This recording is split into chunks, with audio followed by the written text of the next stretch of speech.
अस्सलाम वालेकुम, मैं हूं फाइजा सदोज़ई और आप देख रहे हैं मेरा यूट्यूब चैनल। सबसे पहले आज हम आपको बताते हैं कि चौकीदार का जो नूर मुकद्दम के केस में उसका क्या किरदार है। आज बहुत अहम जो है पेशरफ्त इस केस में सामने आई है, क्योंकि मुलजिम को अदालत में पेश किया गया, बहुत सारे मामलात हुए, उस हवाले से हम आपको अपडेट करेंगे। लेकिन 3 से 4 चीजें आज की इस वीडियो में मैं आपके साथ जरूर शेयर करूंगी कि चौकीदार का जो इस पूरे मामले में जो उसका रोल था वो क्या था। चौकीदार का एक्ट अगर वो ना होता, यानी कि चौकीदार जो है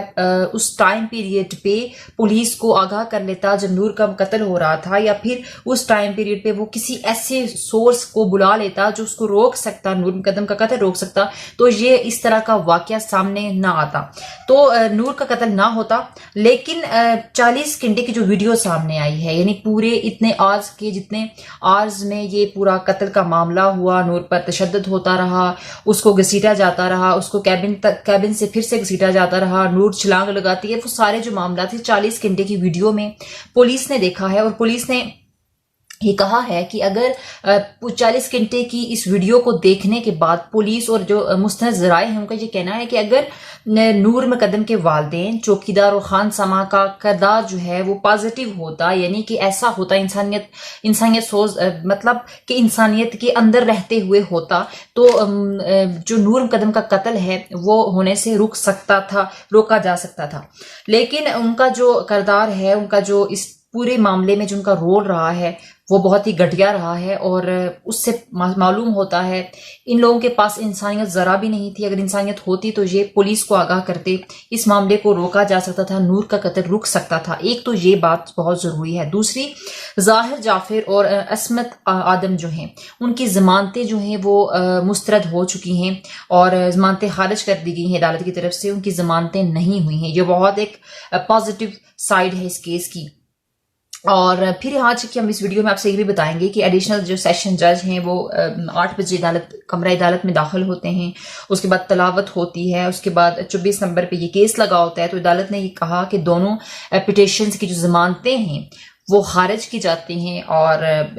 जो राजा रिजवान हैं अदालत को मुतमईन करने के लिए बड़ी वजाहतें पेश करते हैं, बड़ी अपनी तरफ से कोई अच्छी सियानी बातें करते हैं और कोशिश करते हैं वो ये सारे मामलात को कि जो जाकिर जाफिर हैं और असमत आदम जो हैं उनका पूरे केस के अंदर कोई रोल नहीं है, वो इस चीज़ से आगाह नहीं थे। जो वकील हैं राजा रिजवान अब्बासी, वो अदालत को बहुत कायल करते हैं कि किसी तरह से जाकिर जाफिर के वालिदैन इस केस से बरी हो जाएं, बच जाएं, उनको साइड पे किया जाए। इस वजह से वो अदालत को मुतमईन करने की कोशिश करते हैं कि इस पूरे मामले से जो जाकिर जाफिर हैं और जो असमत आदम हैं वो आगाह नहीं थे, उनको इस बारे में कोई मालूमात नहीं थी। लेकिन अदालत के ऑब्वियसली बहुत सारे क्वेश्चंस होते हैं जिसका वो जवाब नहीं दे सके, और बहुत सारे नूर मुकद्दम के वकील के पास ऐसे सॉलिड क्वेश्चंस हैं जिसका जो जाकिर जाफिर का लॉयर है वो उस तरीके से रिस्पॉन्ड नहीं कर सका।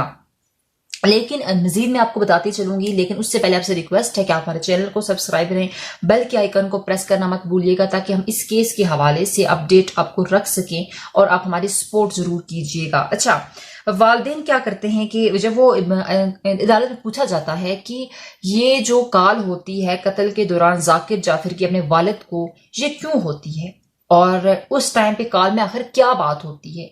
तो अदालत के अंदर जो जाकिर जाफिर का वकील है वो कहता है, वो अदालत को मुतमईन करने की कोशिश करता है, फरमाता है कि ये तो रूटीन की कॉल होती है जो बच्चों की वालिदैन के साथ होती रहती हैं। तो इस बच्चे की भी अपने वालिद, ये जो लाडला बच्चा है जाकिर जाफिर, इसकी भी अपने वालिद साहब के साथ बात हो रही थी, नॉर्मल बात थी। लेकिन अदालत तो किसी भी सूरत इस चीज को जस्टिफाई नहीं कर सकती कि आखिर वो क्या बात थी। सिर्फ इस बात पे जो है वो मुतमईन नहीं हुआ जा सकता कि नॉर्मल कॉल थी, क्योंकि एक बंदा कत्ल कर रहा है तो उस टाइम वो नॉर्मल तो अपने गप्पे अपने वालिद साहब के साथ नहीं कर सकता। ठीक है, ये बहुत जरूरी था। और अदालत को मुतमईन नहीं कर सका जाकिर जाफिर का वकील, क्योंकि झूठी एक बात थी, एक झूठा मुद्दा पेश किया जाता है, तो वो उस पर तो कोई भी अदालत, कोई भी महकमा, कोई भी ऑर्गेनाइजेशन सेटिस्फाई नहीं हो सकती। लिहाजा अदालत ने भी कहा कि हम जमानतें खारिज नहीं करेंगे, इनका भी इतना ही रोल है, इतना ही किरदार है कत्ल में जितना मरकजी मुलजिम जो है वो जाहिर जाफिर का है। अच्छा,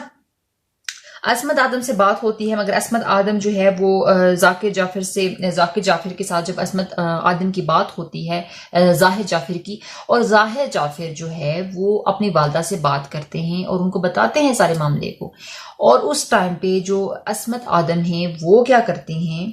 کہ وہ جو ہے ایک کام کرتی ہیں، وہ یہ کرتی ہیں کہ وہ اپنے بیٹے کی اس پردہ پوشی کرنے کے لیے ڈفرینٹ لوگوں سے رابطے کرتی ہیں، اور ان کو پتہ ہوتا ہے کہ میرا بیٹا جو ہے یہ کرتوت کر چکا ہے، یہ کام کر چکا ہے، اور اس کے بعد وہ کیس کو چھپانے کی کوشش کرتی ہیں، جس پہ ہر ادارہ، ہر پبلک کی جو ریئیکشن ابھی آ رہا ہے پبلک کا، کہ والدین جو ہے کیوں سپورٹ کر رہے تھے، جب ان کو پتا تھا کہ ان کا بیٹا اس طرح کی حرکت کر چکا ہے یا کرنے والا ہے، وہ اس معاملے کے اندر شامل ہے، تو اس ٹائم پہ اس کیس کو چھپایا کیوں گیا، اس کو دنیا کے سامنے کیوں نہیں لایا گیا، اس کو پولیس کو کیوں نہیں بتایا گیا، نور مقدم کے والدین سے کیوں نہیں رابطہ کیا گیا؟ بہت سارے سوالات اٹھتے ہیں ذاکر جعفر پہ اور عصمت آدم پہ، ان کے والدین پر۔ پولیس کی جانب سے بتایا گیا ہے کہ جو ڈیڈ باڈی ہے وہ تقریباً 12:10 پر جو ہے وہ ہاسپٹل پیمز میں لائی گئی تھی، لیکن جو پوسٹ مارٹم ہے وہ صبح 9 بجے ہوا، تو اسے جو معاملہ سامنے آ رہا ہے، کیونکہ جو رپورٹ تیار ہوتی ہے، ڈاکٹرز جو بھی ہوتے ہیں وہ رپورٹ تیار کرتے ہیں، 10 سے 12 گھنٹے کا ٹائم لگتا ہے اس سارے پروسیس کو، تو کیونکہ صبح 9 بجے جو ہے وہ لاش لائی گئی، اور اس سے پہلے جو آبویسلی فریز کرتے ہیں لاش کو، اور اپنا ان کا پروسیس ہوتا ہے، اور سارے پروسیس کو ہوتے ہوئے 10 سے 12 گھنٹے لگ جاتے ہیں۔ باقی کوئی اس میں کوئی شک و شبے والی بات نہیں تھی، یہ آپ کے سامنے کلیئر کرنا بہت ضروری تھا۔ اچھا، افتخار جو چوکیدار ہے، پولیس کا کہنا ہے کہ اس کا جو رول ہے وہ بہت اہم ہے۔ میں ہمیشہ کہتی ہوں کہ کیونکہ بعض دفعہ آپ یہ نہ دیکھیں کہ کسی بھی ملازم کی پوسٹ کیا ہے، اس کا کردار دیکھنا چاہیے کہ اس کا اس معاملے سے کیا لنک ہے، یا کس طریقے سے وہ اس کیس کو ہیلپ آؤٹ کر سکتے ہیں۔ یعنی کوئی بھی جو کریکٹر ہے، چوکیدار ہے، یا ہانسامہ ہے، یا ڈرائیور ہے، وہ کس طرح سے اس کیس کو بہت زیادہ ایزی بنا سکتے ہیں اداروں کے لیے، اس کے سلوشن کی طرف لے جانے کے لیے۔ کیونکہ جو خانسامہ ہے یا جو افتخار ہے، چوکیدار ہے، وہ جانتا تھا، وہ اس کو سارے معاملے کا پتا تھا، کیونکہ اس کو ظاہر جعفر کی طرف سے یہ آرڈرز تھے کہ تم نے جو ہے وہ دروازے بند رکھنے ہیں، کیونکہ جب وہ چھلانگ لگاتی ہے، نیچے آتی ہے نور مقدم، چھلانگ لگانے کے بعد وہ بھاگنے کی کوشش کرتی ہے، کیبن سے اس کو واپس گھسیٹا جاتا ہے، اور پھر دوبارہ سے دروازے بند کیے جاتے ہیں، اور یہ ظاہر جعفر کی طرف سے جو ہے وہ ہدایات جاری ہوتی ہیں افتخار جو چوکیدار ہے ظاہر جعفر کا، کہ تم نے دروازے نہیں کھولنے۔ اگر وہ اس کو جانے دیتا، سپوز کرتے ہیں کہ اگر افتخار جو چوکیدار ہے وہ اس کو جانے دیتا، تو کسی بھی صورت نور مقدم کا قتل نہیں ہوتا، کیونکہ نور مقدم بھاگنے میں بھی کہ کامیاب ہو جاتی، بچ جاتی، کوئی چیخو پکار کرتی، مگر چوکیدار کا جو رول ہے وہ اس جرم میں برابر کا شریک ہے، کیونکہ اس نے اس کو روکا اور اس کو جانے نہیں دیا۔